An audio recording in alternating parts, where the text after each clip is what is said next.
जी जनाब, हम सब के फेवरेट राशिद लतीफ़ साहब आज आ गए हैं राइजिंग पाकिस्तान के सेट्स पे, लेकिन इनका तारुफ करवाने और इनको वेलकम करने से पहले मैं आपको बताना चाहता हूं कि हमारा पीटीवी स्पोर्ट्स की जो एनालिसिस की जो ट्रांसमिशंस होती हैं उसकी फैमिली का हिस्सा है बड़े सालों से, और हमारे क्रू पीटीवी का जो कैमरा क्रू टेक्नीशियंस उनकी हर दिल अजीज शख्सियत। बस राशिद भाई जिस दिन आ जाए ना उस दिन जो ऑफ कैमरा गप्पे लगती है ना उनका कोई जवाब नहीं है, और आज हमने इनको पकड़ लिया है, अगवा कर लिया है साथ वाले स्टूडियो से, पीटीवी स्पोर्ट्स के स्टूडियो से, राइजिंग पाकिस्तान के सेट्स पे, और इनसे कुछ हम अंदर के इनका एनालिसिस निकलवाएंगे आने वाले T20 वर्ल्ड कप के हवाले से। गुड मॉर्निंग, अस्सलाम वालेकुम। वालेकुम सलाम, कैसे हैं? खैरियत है? बहुत शुक्रिया आपने इनवाइट किया। और मैं तो समझता मेरा जो स्टाफ है, कैमरामैन है, टेक्नीशियन है, छुट्टियों पे हैं। मालूम चला ये सुबह यहाँ पे होते हैं। ये हमने आपको ही नहीं उनको भी अगवा किया है। नहीं बहुत अच्छा है, और मुझे तो काफ़ी वक्त हो गया। आप तो खैर बहुत ही पुराने, तो पीटीवी की वजह से मैं यहाँ पे इस्लामाबाद आया और अराउंड 8-9 ईयर्स हो गए। 8-9 साल हो गए।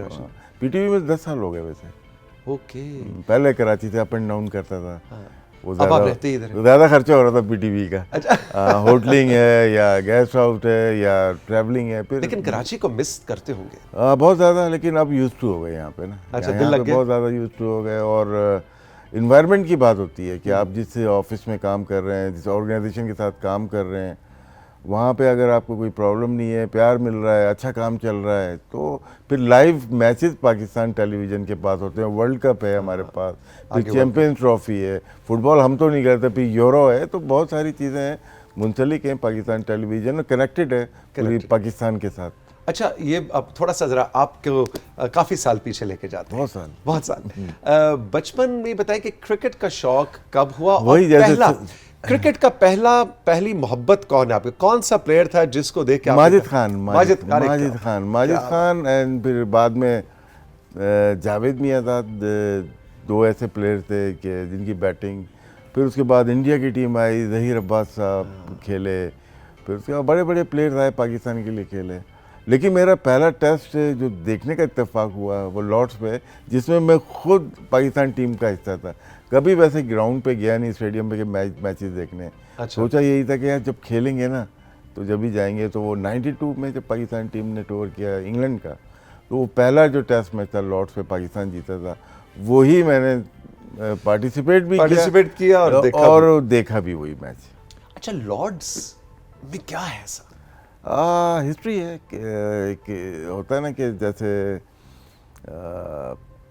क्रिकेट स्टार्ट हुई, मेलबर्न और लॉर्ड्स दो ऐसे ग्राउंड्स हैं जिनकी डेवलपमेंट में या प्लेयर्स की एक हिस्ट्री है। हिस्ट्री आप कह सकते हैं। कहते हैं प्लेयर बड़ा इमोशनल हो जाता है जब आप पहली दफ़ा खेल रहा होता है कि मैं उस लेवल पे आया हूँ। बिल्कुल, वो ऐसा होता है? बिल्कुल ऐसा ही है। और जैसे कि आपने ये कहा कि एक हिस्ट्री होती है ना किसी भी जगह की, आपने पढ़ा हुआ, इतना ज़्यादा पढ़ा हुआ, और आप क्रिकेट के फैनेटिक फ़ैन हैं और देख रहे हैं क्रिकेट को, और आपको पता है यार ये क्रिकेट की ना सबसे बड़ी जगह है, तो जब आप जाते हैं तो उसके बाद जो उनके प्रोटोकॉल्स हैं, जैसे हमारे स्टेडियम में चले जाते हैं कोई भी ऐसा प्रोटोकॉल नहीं है। वहाँ पे आपको क्या पहनना है, कौन से शूज़ पहनने हैं, स्पाइक्स में कहाँ तक जा सकते हैं, तो एक प्रॉपर प्रोटोकॉल होता है लॉर्ड्स का जो कि आपको फॉलो करना पड़ता है। एक ज़माने में आपने सुना होगा टाई के बगैर सुनील गावस्कर साहब चले गए थे और उनके कंट्रोवर्सी हुई थी। फिर उनको बाद में अलाउ किया कि वो बगैर टाई के आ सकते हैं। मुझे तो वक्त भी याद है, आपने माजिद खान साहब का जिक्र किया, वो भी हमारे पाकिस्तान टेलीविजन पीटीवी के स्पोर्ट्स के डायरेक्टर रिटायर हुए। उनकी भी बड़ी कंट्रीब्यूशन है हमारी जो टेलीविज़न की व्यूइंग है स्पोर्ट्स की, खासतौर पर क्रिकेट की, उस हवाले से। अब माजिद खान साहब, ज़हीर अब्बास साहब, पूरी फुल स्लीव्स, ये जैसे मैंने वाइट शर्ट पहनी है, बटन ऐसे बटन डाउन, मतलब बंद हुए हुए कफ, तो बिल्कुल एक कॉर्पोरेट इमेज के साथ क्रिकेट खेली जाती थी। अब तो बहुत ही, देखिए उस ज़माने में मीडिया का भी बड़ा सपोर्ट रही उनके साथ। जितने भी पुराने प्लेयर्स हैं ना, उनकी बहुत रेयर कंट्रोवर्सी आप देखेंगे। आजकल मीडिया ज़रा वो ताल्लुकात अगर ख़राब हैं आपके, तो किसी की भी कंट्रोवर्सी आ जाती है, तनकीद बहुत ज़्यादा है, और ऐसे ही होती है। लेकिन आपके बिल्डअप में होता है किसी प्लेयर का, जितने हमारे ग्रेड गुजरे, हमारे मीडिया का बहुत आते, चाहे वो इलेक्ट्रॉनिक मीडिया हो या प्रिंट मीडिया हो, उन्होंने बहुत सपोर्ट किया और पॉजिटिव खबरें गई हैं। जिससे जब जैसे बात की तो बहुत कम होगा कि कोई माजिद भाई के लिए या ज़हीर भाई या जावेद भाई के लिए कोई ऐसी बात हो। हाँ, नए प्लेयर बड़े ग्रेट्स हों, लेकिन कोई ना कोई नुक्ता जरूर आता है आजकल। प्रेशर होता है प्लेयर के ऊपर? अब आजकल ये सोशल मीडिया पे एकदम से कुछ चीज़ वायरल हो जाती है। आजकल लेकिन पहले खेल का होता था, जैसे हम जो हमारा ज़माना है हमसे पहले खेल का प्रेशर है। अभी बहुत सारी चीज़ें आ गई हैं, सोशल मीडिया है, मीडिया है, उसको टैकल करना है, फिर बोर्ड का है, बहुत सारे प्रेशर्स होते हैं। मैं अपनी बता सकता हूँ कि हमें खेलने का प्रेशर होता था कि यार परफॉर्मेंस करना है, पूरे पाकिस्तान की आप नुमाइंदगी कर रहे हैं, चाहे आप खेल रहे हैं या टूर पे गए हुए हैं, आप नुमाइंदा है पाकिस्तान के, एम्बेसडर की तरह काम कर रहे होते हैं, तो आपके पास एडिट प्रेशर तो होता है और उसको आपको मेंटेन करके रखना पड़ता है कि कोई ऐसी चीज़, कोई ऐसी हरकत ना हो जाए जिससे आपका या मुल्क का नाम, इमेज आपका ख़राब हो। तो क्या है कि अब मेरे ख्याल से लोगों को इसका ख्याल करना चाहिए कि जब जा रहे हैं आप, बहुत सारे लोग आपको फॉलो कर रहे होते हैं, आजकल तो नहीं है इतना, आजकल रिस्ट्रिक्ट कर दिया है, लेकिन आप जा रहे हैं किसी रेस्टोरेंट में, जा रहे हैं कहीं बात कर रहे हैं, किसी महफिल में बैठे हुए हैं, तो वहाँ पे आप ऐसी बात करें कि अपने मुल्क का नाम बदनाम ना हो। बिल्कुल ठीक। अच्छा जी, T20 जून, जी जून आ गया 2024, ये बस बराबर में तैयारी पकड़ ले। हम इधर ही आएंगे। इधर ही सेट बड़ा खूबसूरत सेट प्लान कर रहा है GPTV, और इस हमारे बड़े वाले स्टूडियो में वर्ल्ड कप का खूबसूरत सा सेट लगेगा और उस पे PTV स्पोर्ट्स की ट्रांसमिशन होगी, हमारा शो भी उसी पे रीओरिएंट हो जाएगा। अच्छा राशिद भाई, ये बताएं, ये सवाल आपसे अगले एक महीने में इतना ज्यादा किया जाना चाहिए, लेकिन वो कहते हैं ना ईद मुबारक सबसे पहले मैंने आपको की, तो ये सवाल सबसे पहले मैं आपसे कर लें कि अब की बार इस वक्त जो टीम्स की सिचुएशन है, एक पाकिस्तानी की हैसियत से जवाब मत दीजिए, एक क्रिकेट एनालिस्ट के, सेमीफाइनल्स में कौन सी चार टीमें देखें? टफ। शुरू में आपने ना बम्बार्डमेंट कर दिया। देखिए ऑस्ट्रेलिया गुड टीम है जो अनाउंस हुई है, अभी बहुत तगड़ी टीम है। इंडिया की टीम अनाउंस हो गई, वो अच्छी है। साउथ अफ्रीका अच्छी हमेशा होती है लेकिन चोक करती है कहीं ना कहीं। न्यूजीलैंड की टीम, ये वो टीम है जो कि प्रीवियसली भी आपने देखा होगा। पाकिस्तान टीम बहुत स्ट्रॉन्ग भी ना हो, लेकिन नॉकआउट जब या ICC के इवेंट में डिफरेंट खेलती है। बायलैटरल में भी न्यूजीलैंड से 2-2 हमने कर दिया, जी। तो वहाँ लगता है यार नहीं पाकिस्तान अच्छा परफॉर्म नहीं करेगी, लेकिन जब वर्ल्ड कप में जाती है, मैच बाय मैच खेलते हैं, तो हमारी परफॉर्मेंस अच्छी होती है, इसलिए आउट नहीं कर सकते पाकिस्तान को। लेकिन इसमें एक चीज़ और है, जो होम है ना, वेस्ट इंडीज़ काफ़ी अरसे से बाहर है ICC के इवेंट में। वेस्ट इंडीज़ बहुत स्ट्रॉन्ग नज़र आएगी अगर टीम सही अनाउंस हुई। अगर नारायण भी आ जाते हैं, रसल भी आ जाते हैं, किंग भी आ जाते हैं, बहुत पूरन है उनके पास, बहुत ज़बरदस्त टीम है और आएंगे। और उनकी अपनी एक पॉलिटिक्स है, वो कुछ खेलना चाहते हैं, कुछ फ्रेंचाइज क्रिकेट खेलना चाहते हैं, वो सेंट्रल कॉन्ट्रैक्ट साइन नहीं करते, लेकिन अगर तो उन्होंने बेहतर टीम बना दी, वो सबके लिए थ्रेट होंगे। मुझे तो वो वेस्ट इंडीज की टीम याद है, Garner, Michael Holding, Clarke, Croft. मेरे ख्याल से वैसा पीक या वैसा नाम और किसी टीम को नहीं। एक ज़माने में ऑस्ट्रेलिया को 5, 6, 8 साल के लिए जो शेन वॉर्न का ज़माना था, लेकिन जो वेस्ट इंडीज़ के क्लाइव लाइट, विव रिचर्ड्स की टीम को मिला, शायद हमारा बचपना था, हमारी यादें ज़्यादा पुख्ता हो चुकी हैं इसकी वजह से, और वो वाकई में। लेकिन वो पेस अटैक, वो 6 का, वो आपको दोबारा, देखिए आपको याद होगा मुल्तान टेस्ट हुआ था जिसमें विव रिचर्ड ने 100 किए थे, कासिम बाग पे हुआ था, वो बिल्कुल सुना रेत वाली पिच, उस पर भी 4 फास्ट बॉलर उन्होंने खिलाए थे, स्पिनर तो जाते ही नहीं थे। तो एक ट्रेंड चला दिया था दुनिया में, उसके बाद जाके दुनिया ने 4 फास्ट बॉलर 3 शुरू किए, और ये 75 की एक सीरीज़ हुई थी, बॉडी लाइन बॉलिंग की थी बहुत ज़्यादा ऑस्ट्रेलियन ने। फिर क्लाइव राइट जब वापस गए तो उन्होंने बॉलर ढूंढे कि मुझे होल्डिंग चाहिए, मुझे गार्नर चाहिए, बहुत सारे बॉलर, और उसके बाद उनके पास बड़ी ग्रेट गुजरे। बिल्कुल। अच्छा जी, अब जरा कुछ वो कहते हैं रैपिड फायर तो नहीं, लेकिन क्विक जवाब। मोहम्मद आमिर क्या एक डिसाइडिंग फैक्टर होगा पाकिस्तान? हो सकता है अगर फिटनेस लेवल बहुत हाई है, क्योंकि फ्रेंचाइज क्रिकेट खेल रहे हैं, अराउंड द वर्ल्ड खेल रहे हैं, बॉलिंग अच्छी है, डेथ ओवर में सही कर रहे हैं, बॉलिंग बुरी नहीं है उनकी परफॉर्मेंस, लेकिन उनकी जो सिलेक्शन है सब्जेक्ट टू फिटनेस होनी चाहिए। अगर तो वो फिट है तो वो मेरे ख्याल से अच्छा सासा हो सकते हैं पाकिस्तान टीम के लिए। एक मैंने ट्रेंड राशिद भाई देखा है कुछ अरसे से कि अब हमारा T20 के अंदर जो एवरेज रीच्ड स्कोर्स हैं वो भी वक्त के साथ साथ बढ़ते जा रहे हैं। 170, 180 से 200, अभी IPL में मैं देख रहा हूँ 287 मारा, 270, 260। तो where do you see Pakistani cricket की कैपेसिटी के? हम IPL कंपेयर नहीं कर सकते, वहाँ के पिचेस, वहाँ के जो बाउंड्रीज हैं, वेरी कमर्शियल, बहुत कमर्शियल है, ठीक है ना, और क्रिकेट का एक स्टाइल चेंज करने की कोशिश कर रहे हैं। इंटरनेशनल में मुझे नहीं लगता है इतनी जल्दी ये इतना जल्दी इतना पकड़ सकें। ठीक है। अभी डेविड वार्नर का बड़ा अच्छा स्टेटमेंट था, उसी में आईपीएल में खेल रहे हैं, बोले कि जिस तरह से यहाँ पे रन बन रहे हैं मत सोचिएगा कि वर्ल्ड कप में भी ऐसे ही बनेंगे। इसी मैंने ये सवाल किया कि इंटरनेशनल आपका क्या इस पे एनालिसिस है? इंटरनेशनल में चाहे आप 2 बड़ी टीम खेल रही हो या 2 छोटी, इंटरनेशनल है, ठीक है, वहाँ पे 200 रन 210 रन मेरे ख्याल से बहुत अच्छे रन होते हैं। 250 देखिए 18 17 15 साल हो गए, 2-3 दफ़ा इतने रन बने, 244 हो गए, 240 हो गए, लेकिन अभी लगातार 10 मैचेस में से 9 इनिंग्स में 200 क्रॉस हुए हैं आईपीएल में। तो अब थोड़े से पिचेस ख़राब हुई हैं, कल रात में अगर मैच देखें हम 160 रन बन रहे हैं। हाँ। लेकिन इंटरनेशनल में मेरा नहीं ख्याल कि वेस्ट इंडीज़ की पिचेस या न्यूयॉर्क की या अमेरिका की पिचेस इतना साथ दे पाएंगे। लेकिन जनरली चलिए तो T20 वर्ल्ड कप है, लेकिन जनरली क्या आप समझते हैं कि पाकिस्तान के जो एक हमारा जो प्लेयर है उसकी कैपेसिटी साथ साथ बढ़ रही है लंबा मारने की? देखिए PSL में तो बड़ी थी, स्पेशली ज़ल्मी के खेलने का स्टाइल बहुत अच्छा है। पेशावर ज़ल्मी अगर नोट करें, हमने काम किया PSL में लास्ट 3-4 ईयर से हम PTV के लिए कर रहे हैं, उसमें हमने नोट किया कुछ प्लेयर्स जब ज़ल्मी से खेले उनकी स्ट्राइक रेट बहुत अच्छी है। शोएब मलिक की 137 की है पेशावर से खेलते हुए 3 साल में, वो कराची किंग से खेलते हुए 120 की है। सेम चीज़ आप बाबर आजम की उठा के देखें, बाबर आजम 119 120 है। अच्छा। और वो जब पेशावर से खेले 145 की। एक होता है फ्रीडम दिया जाता है प्लेयर्स को कि आप ना इस तरह से खेलें। कुछ कोचेज हैं या ओनर्स हैं वो रिस्ट्रिक्ट करते हैं कि प्लेयर को इस तरह से खेलो। अच्छा। तो वहाँ पे कुछ प्लेयर्स होते हैं सेल्फिश खेलते हैं। तो ज़ल्मी में जो मैंने देखा, जितना डैरन सैमी को जानता हूँ या मोहम्मद अकरम को जानता हूँ, वो फ्रीडम देते हैं। उन्होंने हैदर अली को बुलाया, यहाँ से बनाया, उन्होंने हसीबुल्ला को भी लिया, मोहम्मद हारिस को लिया।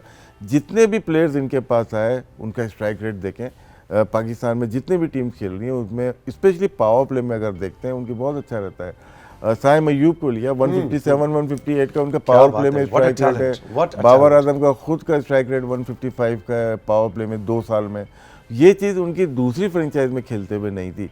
ये शायद ऐसे दिमाग जो हैं, ऐसे कोचेस से PCB को भी बात करना चाहिए यार कि रिसर्च करें। हमारे पास रिसर्च डिपार्टमेंट नहीं है यार, कौन सी फ्रेंचाइज क्यों, जैसे हमने बात की IPL की, तो उसमें आपको देखना चाहिए कि अपने कोचेस को दिखाएं यार हम लोग ये ब्रांड ऑफ क्रिकेट हमें खेलनी है।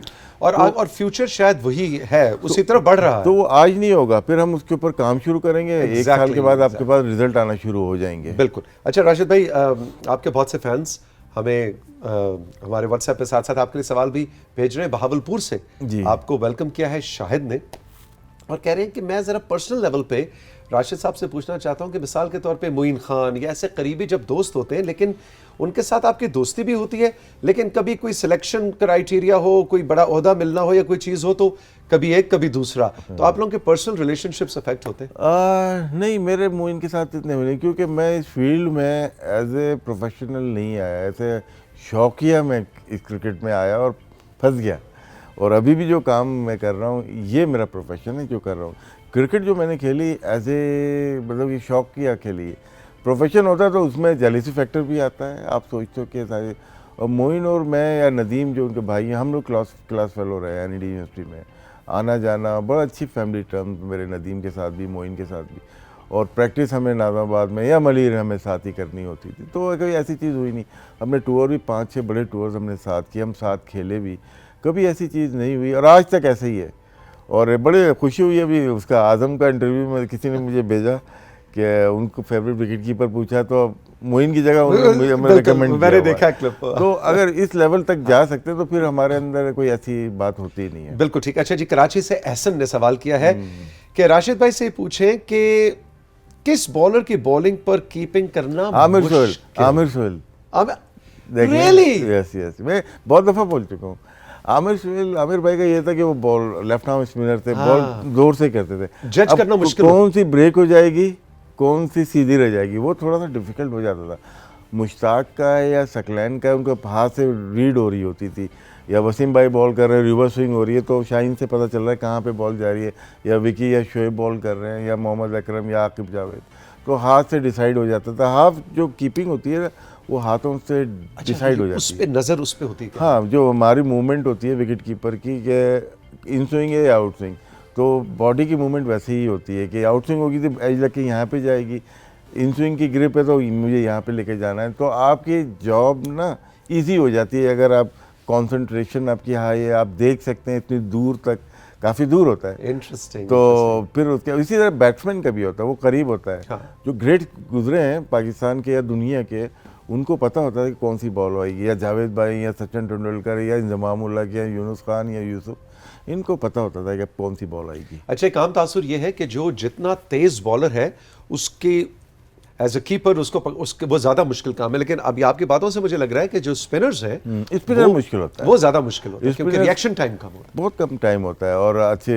4th-5th डे टेस्ट मैच में स्पेशली बॉल ज़्यादा ब्रेक हो रही होती है। अगर जैसे शेन वॉर्न बॉलिंग करते हैं या मुश्ताक बॉलिंग करते थे, वो राउंड स्टम्प्स आते थे और रफ एरिया में, तो आप तो ब्लाइंड हो गए ना, आपके सामने बैटर है, बैट्समैन बैठ खड़ा हुआ है, तो वहाँ से जब ब्रेक होगी कहाँ जाएगी, अगर स्किट करेगी तो सीधी आ जाएगी, वहीं से आपको देखना है ब्रेक होके विकेटों के ऊपर से आएगी या सामने से ब्रेक होके आएगी, तो बहुत ज़्यादा कंसंट्रेशन की ज़रूरत होती है। सो आमिर सोहेल सब ज़्यादा धोखा दिया। आमिर भाई ने 2-3 स्टम्प, मेरे स्टम्प बहुत कम मिस हुए हैं, और आमिर भाई से न्यूजीलैंड का सीरीज थी चाहे, वहाँ 2-3 हो गए थे मुझे, तो वहाँ मैं रियलाइज़ किया कि इनको कीपिंग करना थोड़ा मुश्किल हो, फिर बहुत प्रैक्टिस की मैंने उस चीज़ की। एग्जैक्टली। अच्छा जी, personal choice, test match 50-20 test में कोई डाउट ही नहीं है, क्योंकि रियल जो क्रिकेट है टेस्ट मैच है, उसमें वो नहीं है। हाँ, बिजनेस के लिहाज से देखें तो T20, ठीक है, उसमें बहुत सारे देखें, हमें सिर्फ क्रिकेट ही नहीं सिर्फ पसंद नहीं करनी कि मुझे टेस्ट क्रिकेट पसंद है, लेकिन क्या है कमर्शियली ये देखा जाए तो दुनिया में वो बहुत तेज़ी से चली गई। क्या आप उसको क्रिकेट कहेंगे?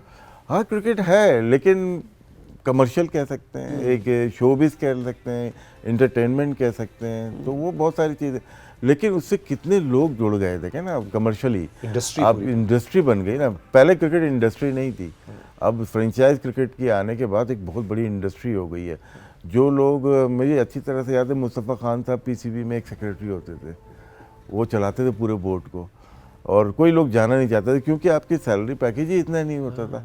अब पाकिस्तान का हर तीसरा बंदा बोर्ड में जाना चाहता है, फ्रेंचाइज में जाना चाहता है, क्योंकि कमर्शलाइजेशन बहुत ज़्यादा हो गई। जो नॉर्मल, फिर फेम भी है उसमें, फिर आपके इंडस्ट्रियल जो के लोग हैं वो फ्रेंचाइज खरीद रहे हैं वर्ल्ड वाइड दुनिया में, 3-3, 4-4 ज़्यादा से ज़्यादा प्लेयर्स को मौका मिल रहा है। पहले तो वही 16 प्लेयर्स पहले क्या डोमेस्टिक में घर वाले भी पहले मना करते थे मत खेलो, अब तो घर वाले बोलते हैं खेलो, तो बहुत ज़्यादा फ़र्क हो गया। आपके मेरे ज़माने में तो हमें तो रिस्ट्रिक्ट किया हुआ था ना कि पढ़ाई करनी है पहले, आपको खेलना नहीं है। आप पे भी प्रेशर था? बहुत ज़्यादा था, बहुत ज़्यादा था, नहीं अलाउ नहीं था। वो तो NAD में एडमिशन हो गया, उसके बाद मुझे अलाउ किया कि आप फ्रीली खेल सकते हैं। उस वक्त मैं अंडर-19 खेल रहा था कराची से। अच्छा। फिर उसके बाद मैं पाकिस्तान कस्टम से गया, वहाँ पे 1 साल खेला ग्रेड 2, फिर यूनाइटेड बैंक लिमिटेड गया, फिर वहाँ से फिर कैरियर आपका स्टार्ट होता है। अच्छा, इस वक्त जो हमारी ख़वातीन की क्रिकेट है उसको आप कैसा देख रहे हैं? क्या उसको पूरी तरह से वो फैसिलिटेशन वसाइल मिल रहे हैं? नहीं मिल रहे इनको, इनके लिए अपने अलग ग्राउंड होने चाहिए। अनाउंस बहुत होता है, लोकल गवर्नमेंट हो या प्रोविंशियल हो या गवर्नमेंट ऑफ पाकिस्तान, इनका भी हक उतना ही है जितना पाकिस्तान क्रिकेट बोर्ड का है। PCB शायद बहुत ज़्यादा डेवलपमेंट का काम नहीं कर सकती, इंफ्रास्ट्रक्चर जो डेवलपमेंट का काम है वो नहीं कर पा रही है। अलग ग्राउंड्स क्यों हो? उसी ग्राउंड में ख़वातीन भी नहीं खेल सकती, ये क्या, ये मुझे समझ नहीं आई। नहीं, बिल्कुल उनकी फैसिलिटीज़ अलग होनी चाहिए आपकी, जहाँ प्रैक्टिस कर रहे हैं, जैसे PCB में प्रैक्टिस कर रहे थे, उनका भी एक है ना कि एक उनको पता होना चाहिए मेरी प्लेस है। तो ये बहुत ज़रूरी है। यहाँ पे बीच में शुरू किया था, वहाँ पे लाहौर में कहीं लिया था, लेकिन हर प्रोविंस में इनकी एक जगह होनी चाहिए, क्योंकि बहुत सारी बच्चियाँ खेलने जाती हैं। टैलेंट कैसा है? टैलेंट ठीक है एक बोल, लेकिन क्या है कि हम लोग रिस्ट्रिक्ट कर रहे हैं, वनडे क्रिकेट खेल रहे हैं या T20 खेल रहे हैं। हमारे फर्स्ट क्लास क्रिकेट नहीं है, जहाँ तक मुझे याद है नहीं है। जितनी फर्स्ट क्लास क्रिकेट लेके आएंगे उतनी अच्छी डेवलपमेंट हो सकती है, और बड़ा मुश्किल हो जाता है लड़कियों के लिए खेलना, उनको इजाज़त नहीं मिलती, इसलिए कि सेम ग्राउंड पे बॉयज़ खेल रहे हैं, सेम पे खेल रहे हैं, तो बहुत सारे लोग, अगर मैं KP में जाता हूँ या बलूचिस्तान में जाता हूँ, इंटीरियर सिंध में जाता हूँ, साउथ पंजाब में जाता हूँ, अलाउ नहीं करते। ये सिटी, बड़े सिटी की बच्चियाँ हैं, कुछ अभी लड़कियाँ आना शुरू हुई हैं, एबटाबाद से हो गई या मानसेरा से हो गई, यहाँ से आना शुरू हुई हैं, लेकिन अगर घर वालों को पता होगा कि बच्चियाँ सेफ़ हैं, सिक्योर हैं, तो वो ये PCB का काम है, ये PCB का भी। और जहाँ पे लैंड के इश्यूज़ होते हैं कि आपको लैंड नहीं मिल रही, जगह नहीं मिल रही, तो तो उस पर आप हुकूमत वक्त से बात कर सकते हैं कि वो हमें जगह दे, हम डेवलपमेंट हम करेंगे। ठीक। 4-5 जो जगह है मेन है, तो वहाँ पे स्टार्ट लें तो बच्चे जाना शुरू हो जाएंगे, उनको सेफ्टी नज़र आएगी, उनके घर वालों को एक सिक्योरिटी नज़र आएगी, तो वो खेलना शुरू करेंगे। और ख़वातीन की लीग्स की तरफ हम फिर बढ़ गए थे, अभी सकें। शुरू किया था, अभी 1-2 मैचेस हुए थे हाँ, लास्ट हुए ईयर थे। भी इस वो, लेकिन फुल फ्लैज अभी नहीं शुरू हुई। अच्छा जी, आखिरी बस बातें हैं, 2-3 मिनट रह गए हमारे पास। कप्तानी Babar Shaheen, Babar Shaheen, Babar, what is your take? देखिए पहले शाहीन ने गलती की एक्सेप्ट करके, क्योंकि देखिए पीसीबी की अपनी पॉलिटिक्स होती है, उन्होंने यूटिलाइज़ किया जो रिसोर्सेज थे कि शाहीन को एग्री किया और बाबर को हटा दिया। हालांकि हम वनडे में हारे थे, उसके बाद तो कोई वनडे हुआ ही नहीं। फिर आपने टेस्ट की कप्तानी चेंज कर दी, आपने T20 की कप्तानी चेंज की, फिर बोर्ड चेंज होता है। अब उसके बाद दोबारा से बाबर को, अब बाबर ने मिस्टेक की, गलती यही है कि ना फिर टीम में ना 90s के दौर में, हमारे दौर में चले गए, जिस तरह से कभी कोई कैप्टन कभी कोई कैप्टन, तो रिफ्ट शुरू हो जाती है। ऐसा ना हो कि ऐसी रिफ्ट शुरू हो जाए, हमारी दुआ है कि ना हो, लेकिन ऐसे एक्ट से पीसीबी को नहीं है अंदाज़ा कि कितना बड़ा ये स्टेप उठाया उन्होंने तो ले लिया, वो खुश हो गए कि हमने ये स्टेप लेकिन ले इसमें लिया। रिस्क है, रिस्क है, इसमें बहुत ज़्यादा रिस्क है। खासतौर पे अब 1 महीना रह गया है, हम जिस तरफ बढ़ रहे हैं T20 वर्ल्ड कप। आज टीम अनाउंस हो रही है, देखते हैं उसके अंदर रिफ्लेक्शन आपको नजर आ जाएगी। एग्जैक्टली। राशिद भाई, थैंक यू वेरी मच, बहुत लुत्फ आया, बहुत मजा आया। बड़े अरसे से हम चाह रहे थे कि राशिद भाई को बुलवाएं, इनसे ऑफ द शो मेरी और इनकी मुलाकातें होती रहती, कभी ये आ रहे होते हैं मैं जा रहा होता हूँ, बिल्कुल, लेकिन आज हमने आपको थैंक यू वेरी मच, बहुत शुक्रिया, all the best. Rising Pakistan का आज का ये शो आपको कैसा लगा, राशिद भाई की बातें कैसी लगी, बाकी सेगमेंट्स कैसे लगे, हमारे व्हाट्सएप पर, हमारे इंस्टाग्राम पे हमें फीडबैक जरूर दीजिएगा। जरा वर्ल्ड कप शुरू हो जाए फिर दोबारा इनको जरा बुलाएंगे, और आज जिन्होंने जितनी बातें की उनका जरा एक रिकैप भी करेंगे कि हाँ जी, वो जो नहीं स्क्रीन पे दिखाते, राशिद लतीफ साहब आप हमारे शो में आए थे, आपने ये कहा था, अब आप देखिए ये हो गया। सेफ, मैं खेला अभी भी सेफ है। बहुत सेफ है। Thank you very much once again, बहुत शुक्रिया, खुश रहिए, मिलेंगे फिर, खुदा हाफिज।